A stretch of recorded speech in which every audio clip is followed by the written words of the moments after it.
সালাম আলাইকুম। আজ আপনাদের মাঝে এমন একটি ঈদগাহ মাঠের ইতিহাস তুলে ধরব, যা আজ থেকে ২৫০ বছর পূর্বে ফির আউলিয়ারা এ মাঠের স্থান নির্ধারণ করে থাকেন। ফিরজের বংশধর বর্তমান ঈদগাহ মাঠের ইমাম, উনার কাছ থেকে এ মাঠ সম্পর্কে বিস্তারিত তথ্য আমরা শুনব। মারা মসজিদ সাহেবের গোড়াগড়ি সাওয়ার হইয়া উনি এখান থেকে সাওয়ার করি শান্তিঘাট ধরি সর্বাবের সম্পূর্ণ এরিয়া সরাসরি সম্পূর্ণ ঘুরিয়া এই যে তারপর এই জায়গার মানুষ এই জঙ্গলের ভিতরে গোড়া খাওয়া গেছে, গোড়াটা এখানে খাড়া গেছে।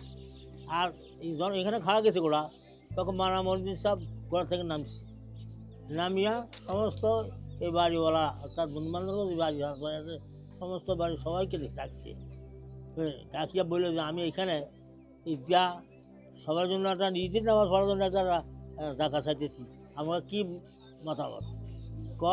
তারা বলছে কথা যে আমরা বলতেছি আপনি কদ্দুর চান, এই ব্যাখ্যা দিলে আরও চান, আপনি যদি কর আমি আরও 3 গুণ দেবো। বাইরেরা বলছে, হ্যাঁ এরা সবাই মারা মসজিদ সাহেব খুশি হয়ে গেছে। তো এই ওনার এই তৈরি করে গেছে মারা মসজিদ সাহেবে, এই জন্য সবাই মানুষ এখানে নামাজ পড়তেছে আল্লাহর রহমতে।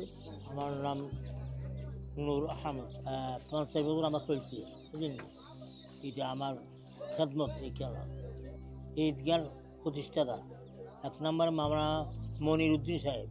সবাই একমত হইয়া বুঝলেন লাগিয়ে থাকেন, যারা উলি আল্লাহ গুজারি গেছে মানা মন্ত্রী সাহেব ধরি সব বড় বড় ওই ফিরা ছিল, ফিরাওয়ালা আমরা করে গেছে। এখন তাদের ফয়েজ পাইবেন, আমরা রশি ধরে রাখবেন। এখন আমাদের এই ঈদগামা হইল ২৫০ বছরের ঐতিহ্যবাহী ঈদগামা।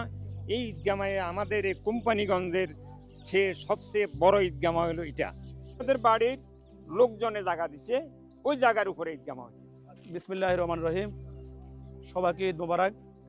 আমাদের নোয়াখালী জেলার কোম্পানিগঞ্জের পূর্বাঞ্চলের ঐতিহ্যবাহী সবচেয়ে বড় ঈদগাহ, সরাসরি বড় ঈদগাহ, আমরা এই মহামিলনে সবাই ঈদ উল ফিতর উপলক্ষে একত্রিত হয়েছি। এই বছর আমাদের সবচেয়ে বেশি উপস্থিতি এবং বিশাল সমাগম। এরপরেও 2-1টি জায়গায় আমরা শুনেছি বিচ্ছিন্নভাবে ঈদের নামাজ হয়েছে।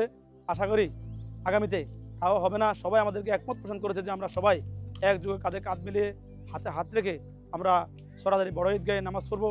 আমি মধ্য সরাসরি থেকে আসি মানে এটা পূর্বপুরুষদের একটা বড় ঈদগাহ।